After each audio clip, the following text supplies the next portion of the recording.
श्रीराम. आपल्या सर्वांच्या हृदयस्थ वसणाऱ्या आत्मारामास साष्टांग प्रणिपात करून गोस्वामी तुलसीदास रचित श्री रामचरित मानस या ग्रंथातील जो पंचम सोपान सुंदरकांड याचं आपण चिंतन करत आहोत. सज्जनहो, हे आपलं आजचं कथा चिंतन क्रमांक 972.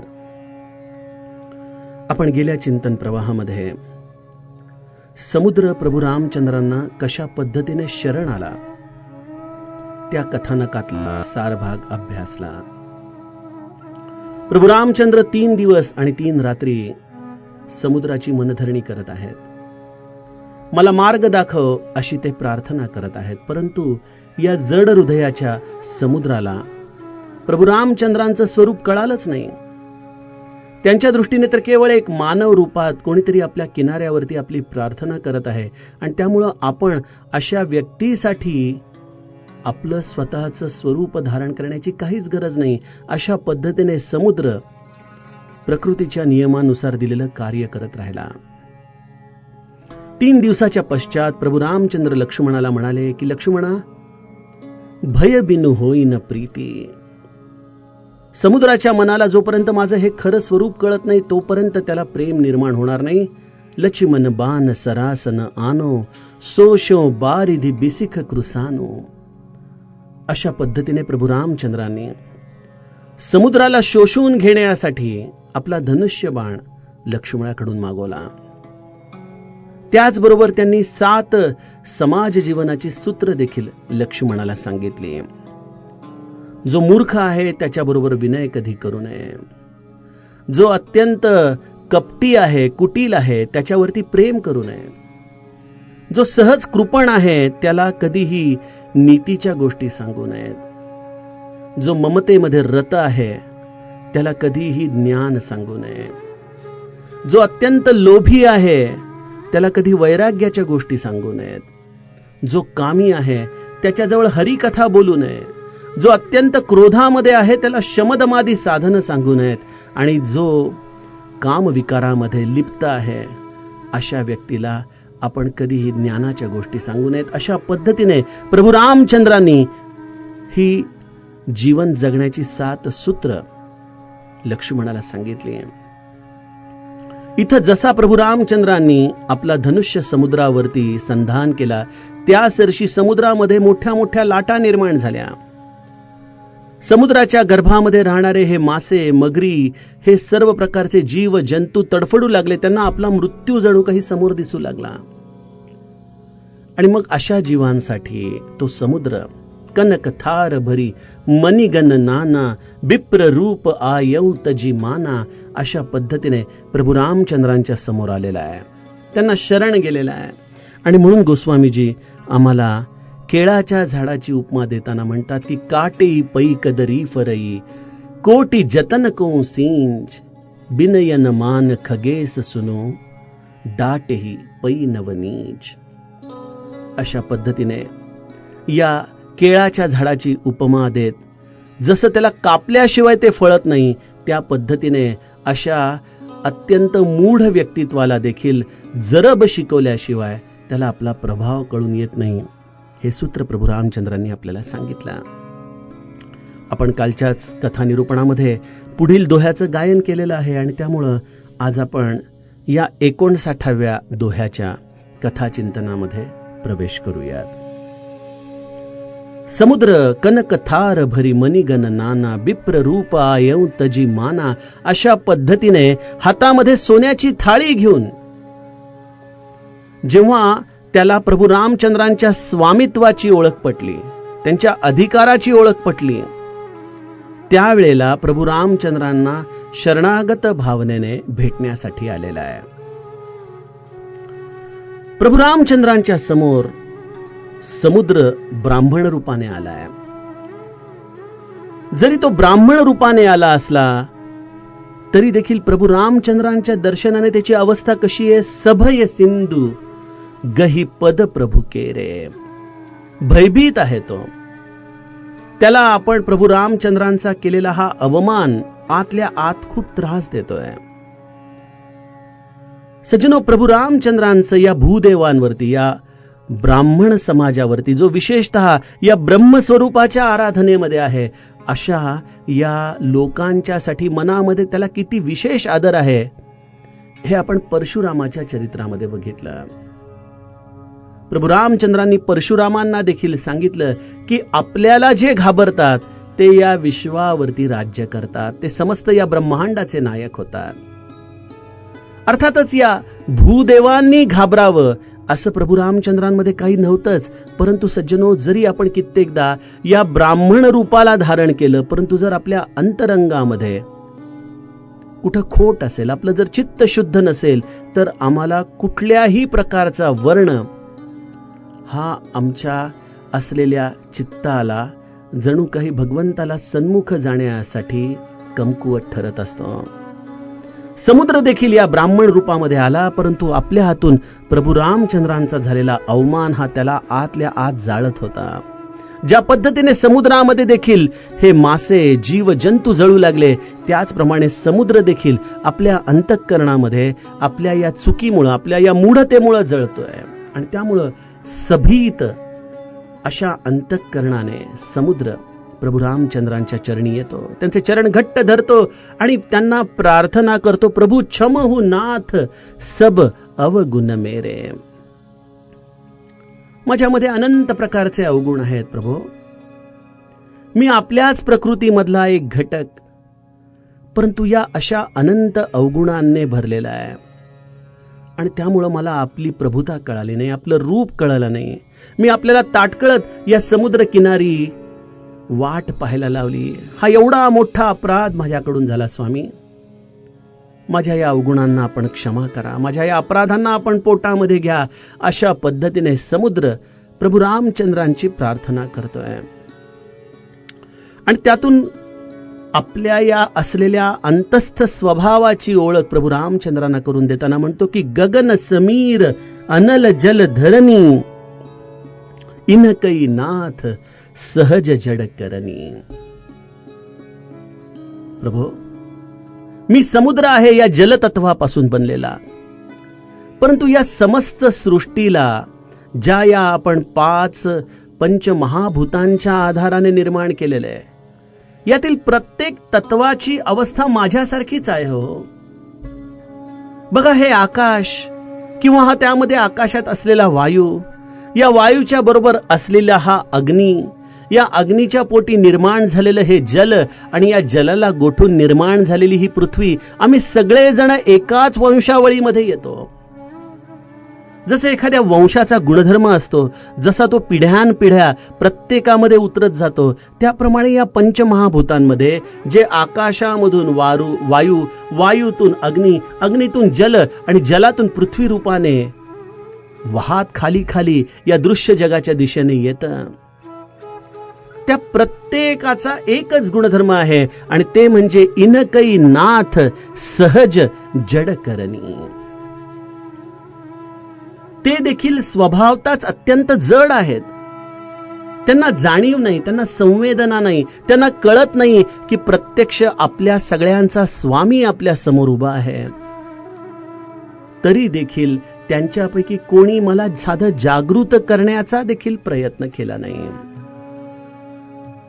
सज्जनो, दासबोधामध्ये समर्थांनी या पंचमहाभूतांची अत्यंत सविस्तर अशी आपल्याला चर्चा ज्ञान दशकामध्ये सांगितली. काय आहेत ही पंचमहाभूत, कुठून निर्माण होतात ही?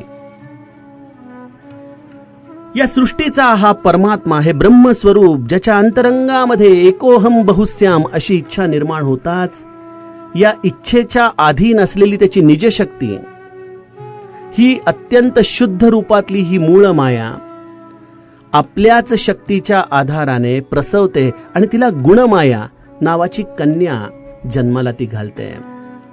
या गुणमायेला 3 लेकरं होतात, सत्व, रज आणि तम. सत्व, रज आणि तमापैकी जो तमोगुण आहे तो या विश्वाचा उद्गम बिंदू आहे बरं का. त्या तमोगुणांमधून ही पंचमहाभूत निर्माण होतात. हे आकाश काय, हे वायू काय, हे अग्नी काय, हे जल काय, किंवा ही धरणी माता काय, या सगळ्यांवरती तमोगुणाचे संस्कार हे विशेषत्वाने आहेत. तमोगुणाचं अधिराज्य जणू काही या पंचमहाभूतांमध्ये आहे. आणि तमोगुणाची अवस्था काय दिसते आपल्याला समाजामध्ये? बघा, जो मनुष्य हिंस्त्र आहे, जो मनुष्य विध्वंसक आहे, त्याच्यामध्ये अर्थातच जाणीवेचा अभाव हा अत्यल्प असतो. त्याच्यामध्ये संवेदना नसते. परवाच मी एक व्हिडिओ पाहत होतो की शाकाहारी लोकांसाठी त्यांनी एक व्हिडिओ तयार केला होता आणि ज्याच्यामध्ये तो मनुष्य मला अत्यंत ताजं मांस हवंय म्हणून वेगवेगळ्या दुकानांमध्ये फिरत असतो. आणि मग शेवटी एक दुकानदार म्हणतो की 2 मिनिटं आम्ही तुम्हाला ताजं मांस आणून देतो, असं म्हणून त्याच्या हातामध्ये एक अत्यंत सुंदर गोजीरवाणं असं कोकरू आणून देतो बकरीचं.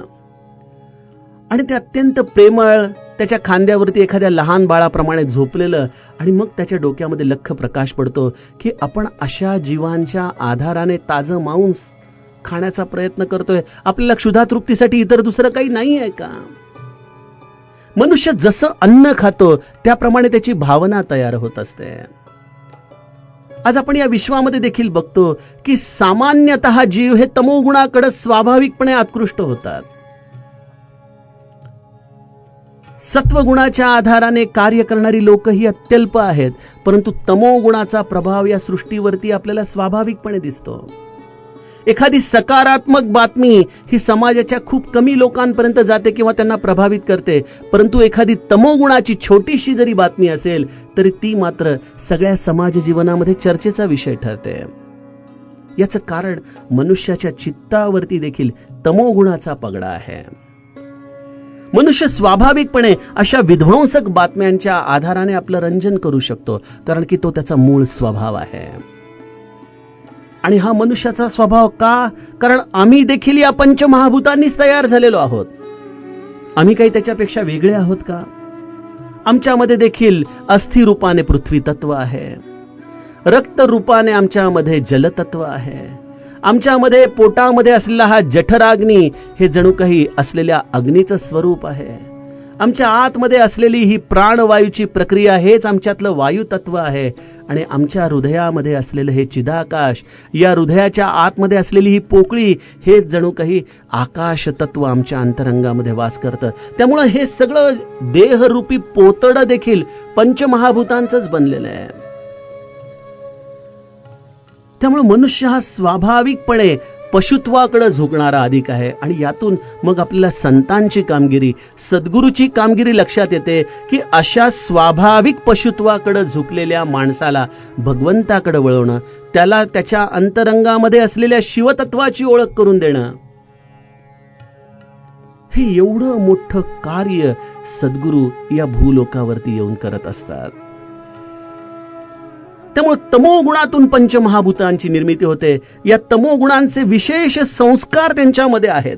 आणि त्यामुळे आपण बघतो की जेव्हा या पंचमहाभूतांपैकी कोणीही तमोगुणाच्या आधाराने कार्यान्वित होतं, त्यावेळेला या पृथ्वीला तहस-नहस करून टाकतं. जी ही पृथ्वी सत्वगुणाच्या आधाराने पिकं निर्माण करते, फुलं, फळं, आपल्याला प्रत्येकाला घराच्या रूपाने आधार देते, अशा या सत्वगुणाच्या आधाराने ही पृथ्वी जणू काही अत्यंत निश्चित पडलेली असते. परंतु जेव्हा ती कार्यान्वित होते तेव्हा एक तमोगुणाच्या आधाराने आलेला भूकंप हा या सगळ्या स्वप्नांची राख रांगोळी करून टाकतो. जल देखील निश्चित अवस्थेमध्ये वाहत असतं, समुद्रामध्ये मिसळत असतं, अत्यंत निमूटपणे आपलं सर्व कार्य कारभार करत असतो. परंतु जेव्हा या समुद्रामध्ये या तमोगुणाचा प्रभाव येतो त्यावेळेला हा समुद्र सुनामी रूपाने गावांमध्ये शिरतो, शहरांमध्ये शिरतो, आणि असेल नसेल त्याला आपल्या पोटामध्ये ओढून घेऊन जातो. जी अवस्था जलाची तीच अवस्था अग्नीची देखील आहे. जेव्हा हा अग्नी अत्यंत मोठं रूप धारण करतो, जेव्हा या ब्रह्मांडाचा नाश होतो, तेव्हा वडवानल जणू काही या समस्त ब्रह्मांडाला बेचिराग करून टाकत असतं. अहो, या वडवानालाची आम्हाला कदाचित कल्पना येणं शक्य होईल न होईल, परंतु आत्ताच एक 3-4 दिवसापूर्वी पुण्यामध्ये त्या एका इंडस्ट्रियल एरियामध्ये सॅनिटायझर बनवणारी कंपनी, आणि तिथं बिचारे मजूर लोक, स्त्री मजूर सॅनिटायझरचं पॅकिंग करत बसलेले आहेत. त्यांना कदाचित एवढी कल्पना नसेल की आज आपण जे काही 200-500 रुपयासाठी मजुरीला आलेलो आहोत तो आपला शेवटचा दिवस आहे. त्या सॅनिटायझरच्या या वर्कशॉपमध्ये काय झालं कोणास ठाऊक, परंतु क्षणार्धामध्ये समस्त फॅक्टरीने पेट घेतला आणि आपली लोक डोळ्यासमोर जळून खाक झाली. अग्नीचा प्रकोप असा आहे सज्जनो, जोपर्यंत तो अग्नी सुप्त रूपामध्ये आहे तोपर्यंत तो आमच्या जीवनामध्ये आमच्या उदरभरण नोहे जाणी जे यज्ञ कर्म अशा रूपाने आम्हाला सत्वगुण प्रदान करतो. तोच अग्नी रजोगुणाच्या आधाराने बघायला जावं तर सोलर एनर्जी देखील निर्माण करतो, परंतु तो अग्नी जेव्हा तमोगुण प्राप्त करतो तेव्हा समस्त ब्रह्मांडाला जाळून बेचिराग करतो. तीच अवस्था वायूची देखील आहे. वेगवेगळ्या प्रकारची ही चक्रीवादळ जणू काही आपल्या भारत भूमीच्या मागं गेल्या 1-2 वर्षामध्ये लागली आहेत. ती जेव्हा भूमीवरती येऊन धडकतात आणि त्यातून अनेक गोरगरिबांचे जेव्हा संसार उद्ध्वस्त होतात तेव्हा आपल्याला लक्षात येतं की या वायूमध्ये देखील किती जडत्व आहे, केवढी प्रचंड ताकद आहे. मोठ्या मोठ्या इमारतींना खाली नेस्तनाबूत करणारे हे वायू तत्व आहे. आणि आकाशामध्ये देखील जडत्व आहे, कारण जेव्हा या समस्त ब्रह्मांडाचा लय होतो तेव्हा या जड ब्रह्मांडाला देखील ते शोषून घेतं आपल्या पोकळीमध्ये. आकाश हे जड आहे. आकाश कारण शून्य आहे. आपण म्हणतो ना एखाद्या व्यक्तीला, का रे असा आकाशाकडे डोळे लावून बसलायस? कारण आकाशाचा स्वभाव आहे शून्य. शून्य याचा अर्थ अज्ञान आणि अज्ञान याचा अर्थ जडत्व. त्यामुळे गगन समीर अनल जल धरणी इनकै नाथ सहज जड करणी, हे स्वाभाविकपणे अत्यंत जड आहेत. मनुष्य देखील या अशा जडत्वानेच निर्माण झालेला आहे. परंतु यामध्ये एक अत्यंत मूलभूत रहस्य असं आहे की जरी हे सत्व रज तमोगुणांपैकी तमोगुणाच्या प्राबल्याने तयार होत असले तरी त्यांच्यामध्ये सत्वगुण देखील आहे. आणि सद्गुरू काय करतो, या प्रत्येक जीवामध्ये असलेल्या छोट्याशा इवल्याशा सत्वगुणालाच तो प्रज्वलित करतो. त्याला माहितीये की हा नालायक आहे, हा कधी सुधारणार नाही असे शब्द म्हटले तर त्याच्यामध्ये स्वाभाविक तमोगुण आहे, तो त्याला स्वीकारेल आणि एखाद्या कानफाट्या माणसाप्रमाणे गप्प जाऊन बसेल. त्याला माहितीये की आपण नाही सुधरू शकणार. परंतु सद्गुरू कधीही कुठल्याही व्यक्तीबद्दल निराश होत नाही. आलेल्या प्रत्येक व्यक्तीला मी भगवत सन्मुख करेन अशा जणू काही वचनांच्या आधारानेच तो कार्य करत असतो. कारण त्याला माहिती आहे की ह्यांच्यामध्ये जरी तमोगुणाचं प्राबल्य असलं तरी सत्वगुणाची एक चिंगारी, सत्वगुणाचा एक अंगार त्याच्या जीवनाला प्रज्वलित करेल, त्याच्या जीवनामध्ये प्रदीप्त करून त्याला एका ज्ञानाचा प्रकाश प्रदान करेल. आणि त्या ज्ञानाच्या प्रकाशापुढे हा तमोगुण टिकू शकणार नाही. म्हणजे यातून एक गोष्ट स्पष्ट होते सज्जनो की पंचमहाभूत जड आहेत, तमोगुणांनी युक्त आहेत, परंतु ते संस्कारित करण्यासारखे आहेत.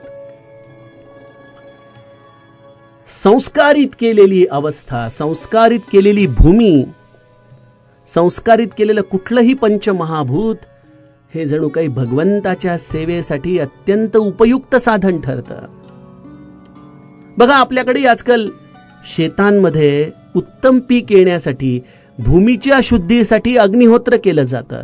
ती भूमी अत्यंत परमपवित्र केली जाते.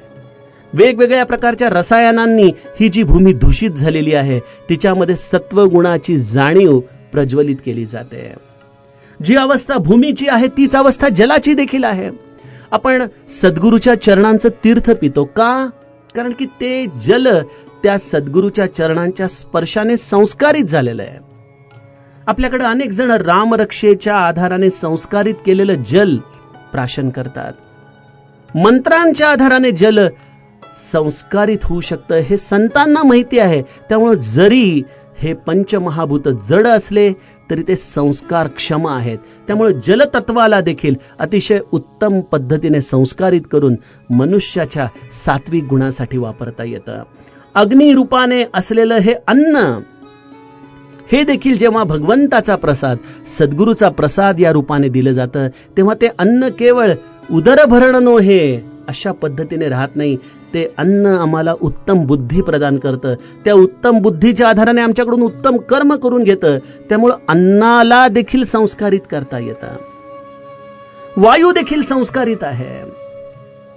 ही जी नामाची अजपा आहे, हा जो सोहम आहे, हेच प्राणवायूचं संस्करण आहे. या प्राणवायूला देखील तुम्ही संस्कारित करू शकता. आणि या आकाश तत्वाच्या आधाराने आपल्या मनाला देखील आपण शुद्ध करू शकतो. जे हे मन या विश्वमनाशी एकरूप होऊ शकतं, या ब्रह्मांडा एवढं व्यापक होऊ शकतं, अशा या मनाला या आकाशामध्ये झेपावण्यासाठी जे संस्कार करावे लागतात, तेच आमच्यासाठी या परमार्थाचं खरं शास्त्र आहे. त्यामुळं ही पंचमहाभूत जड आहे, ठीक आहे, परंतु जड पंचमहाभूत देखील संस्कारित करता येतात. त्या प्रत्येकामध्ये असलेला सत्वगुण प्रज्वलित करता येतो. गरज आहे कुठल्या तरी परमतत्वाला शरण जाण्याची. आणि समुद्र देखील सभीत आहे. ब्राह्मण रूप असूनही त्याचे हातपाय लटपटतायत, परंतु प्रभू रामचंद्रांना तो शरण गेला. यामध्येच त्याने आपल्या जडत्वाचा त्याग केला.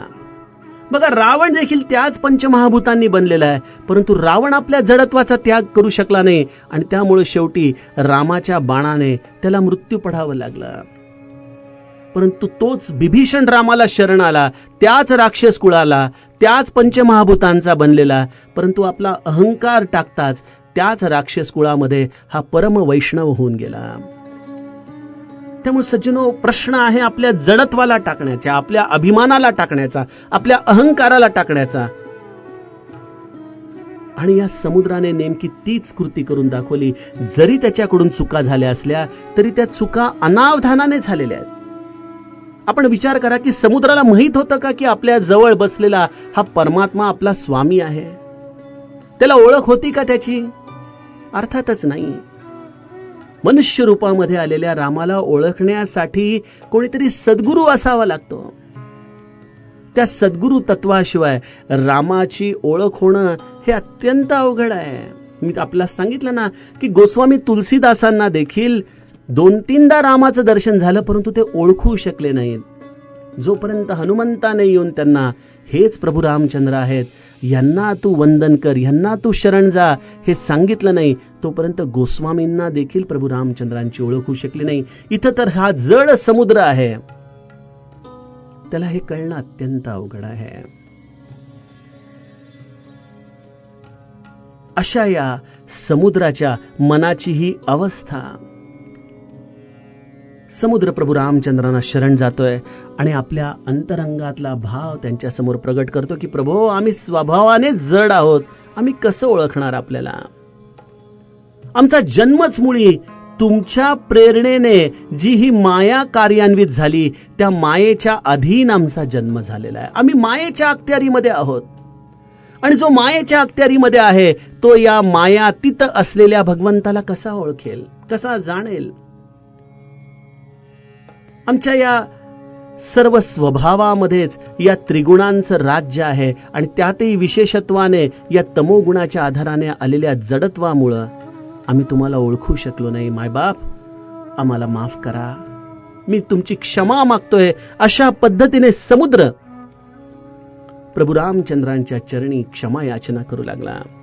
तव प्रेरित माया उपजाए, सृष्टी हेतु सब ग्रंथ निगाय.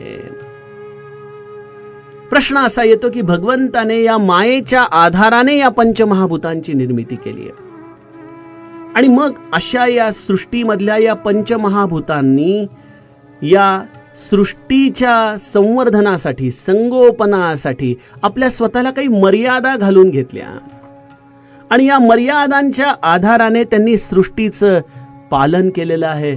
सृष्टीमधल्या प्रत्येक जीवाला सांभाळलेलं आहे.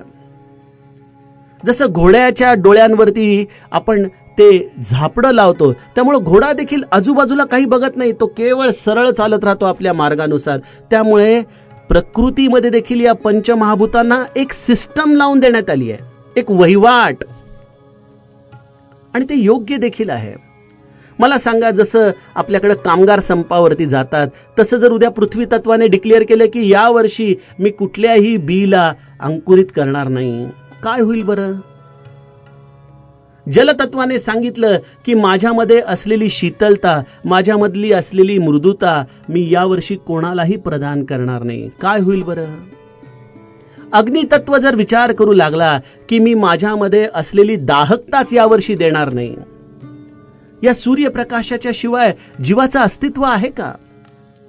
असं म्हणतात शास्त्रज्ञ की जर हा आकाशामध्ये तळपणारा सूर्य जर लोपला तर पृथ्वीवरती जीवांचं आयुष्य हे केवळ काही तासाचं आहे. इतकं हे अग्नीचं महत्व आमच्या जीवनात आहे, परंतु तेनी कधीही बंद होता कामा नये. यासाठी त्याला काय आहे? एका विशिष्ट नियमाने अखंड कार्य करायचंय. तो त्या नियमाच्या अधीन असतो. आणि बघा, जसं एखादा आपण म्हणतो ना, नाकासमोर चालणारा व्यक्ती असतो, आपलं घर आणि आपलं ऑफिस याच्यामध्येच त्याचं अख्खं जीवन व्यतीत होत असतं. तो जसा इतर गोष्टींमध्ये काही लुडबुड करत नाही किंवा त्या प्रकरणामध्ये पडतच नाही, आपलं घर भलं आणि आपण भलं अशा पद्धतीने तो जसं काम करत राहतो, आपलं आयुष्य त्या पद्धतीने व्यतीत करतो, त्याप्रमाणे संवेदनाहीन असं या पंचमहाभूतांचं देखील आयुष्य आहे. केवळ या सृष्टीरूपी असलेल्या समस्त जीवांचा प्रपंच चालवण्यासाठी. सृष्टी हे तू सब ग्रंथ निगाय. या सृष्टीचं पालन, सृजन, संगोपन व्हावं यासाठी भगवंतानेच या पंचमहाभूतांना जडत्व दिलेलं आहे. त्यांना एक वहिवाट घालून दिलेली आहे. जसं हा बैल घाण्याला लावल्यानंतर तो अखंड फिरत राहतो, अव्याहतपणे काम करत राहतो, तसंच या समस्त पंचमहाभूतांना देखील आमच्यासारख्या जीवांच्या सेवेसाठी भगवंताने ठेवलेलं आहे. आणि मग अशा या पंचमहाभूतांना त्यांचा स्वामी ओळखता आला नाही. यामध्ये त्या पंचमहाभूतांची काय चूक आहे? त्यांची ती संवेदनाच कधी अशा पद्धतीने भगवंताने प्रज्वलित केलेली नाही. आणि त्यामुळे समुद्र म्हणतो की आम्हाला आता काय कळणार? तुझ्या येण्याचं प्रयोजन काय? तू मला का मार्ग मागत आहेस? तुला नेमकं काय साधायचं आहे याची मला खरंच जाणीव नाही. परंतु मला एक कळतं की तू समस्त या ब्रह्मांडाचा स्वामी आहेस. आमच्यासारख्या सामान्य जड पंचमहाभूतांचा तर आहेच, परंतु या सृष्टीमध्ये जे देवादिदेव आहेत, अगदी ब्रह्मा विष्णू महेश जरी असले तरी त्यांचा तू स्वामी आहेस. अशा या परमात्म्याला मी शरण आलेलो आहे. त्यामुळे मी केवळ एवढंच सांगतो की हे प्रभु आ यसु जेही कह जस अहही सो तेही भांती रहे सुख लहही. आमच्या या जड स्वभावामुळं आम्ही विचार करू शकत नाही. तुझ्या येण्याचं प्रयोजन आम्हाला कळू शकत नाही. पण मला एवढं मात्र निश्चित कळतं की तू ज्या काही मर्यादा आम्हाला घालून दिलेल्या आहेस, तू ज्या काही आज्ञा आम्हाला घालून दिलेल्या आहेस, त्या आज्ञांचं तंतोतंत पालन करणं हाच आमचा स्वधर्म आहे. यातच आमचं स्वहित आहे. त्यामुळे प्रभू, तुमची जशी आज्ञा असेल त्याप्रमाणे तुम्ही आमच्यावरती कृती करा. तुम्हाला वाटत असेल हा बाण मारून मला शोषून टाकणं गरजेचं आहे, तुम्ही तसं करू शकता. तुम्ही मला सांगा की अजूनही कुठला दुसरा मार्ग असेल तर त्या पद्धतीने देखील तुम्ही करू शकता. मी केवळ या प्रकृतीच्या नियमांनी बांधलोय, ते देखील तुमच्याच शक्तीच्या आधाराने हे सर्व कार्य माझ्याकडून घडतंय. त्यामुळं आमच्यासारख्या व्यक्तींनी तुम्हाला काय सांगायचं? आपण स्वामी आहात. आपण मला जशी आज्ञा द्याल त्या आज्ञेच्या अनुसार कृती करणं एवढंच मला कळतं.